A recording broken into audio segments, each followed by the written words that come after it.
A 36-year-old supervisor was sentenced to 7 months in jail after his negligence led to the death of a rope worker in January 2019. According to court documents, Ramu Gopinath was employed as a work-at-height supervisor at the Royal Plaza building on 25 Scots Road in Singapore, when he instructed Sundararajan Manakaraja to descend the building without a banksman on the ground. As he descended the side of the building, the rope, which held him up, got tangled with a moving bus. The rope snapped and he suffered a fatal fall.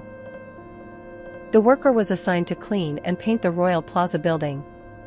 Ramu, the supervisor, was employed by CKR Contract Services and had been deployed as a supervisor to oversee maintenance works at the building just a few weeks earlier. Sundararajan, the worker who died, along with another worker, were assigned to paint the ledges on the exterior of the Galleria side of the building when the incident occurred.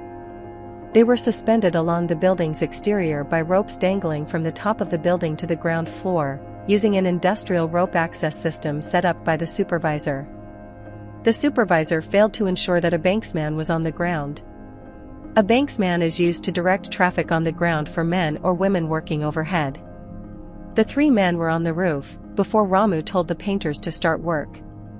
Ministry of Manpower prosecutors stated that the supervisor was aware that there was no banksman below to direct oncoming traffic that day.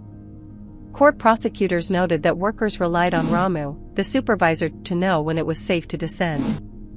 According to court documents, Ramu called the traffic controller on his phone, but no one picked up.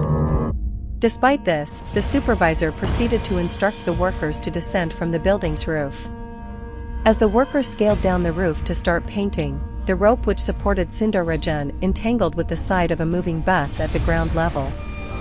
The rope snapped and he fell down approximately 62 meters.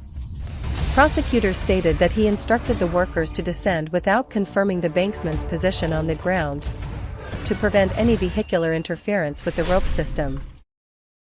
Ramu claimed that he had trusted that the traffic controller would be in place, but prosecutors said a reasonable supervisor would not have held such an unreasonable belief. According to WSHA, any person at work found guilty of any negligent act which endangers the safety or health of himself or others may face a fine of up to 30,000 Singapore dollars or jail up to 2 years, or both. Prosecutors sought 8 to 9 months jail for Ramu and highlighted his supervisory role, with the responsibility of ensuring the safety of the 2 workers under him.